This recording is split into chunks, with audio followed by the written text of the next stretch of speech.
do. Give him all the way there. And as you can see, he's getting a lot better because 3 months ago he wouldn't come out and do anything. So he's getting quite comfortable. Now he is a macaw. As you can see, he's very, very brightly coloured, very handsome chap. Most people want parrots because they're brightly coloured and they're quite intelligent, but they're not ideal pets. Birds should actually be free, so we're just trying to put people off at getting them. Obviously, George.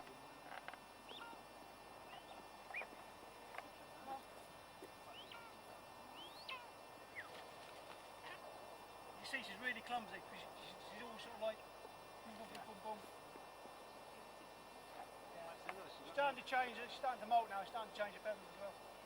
Facility.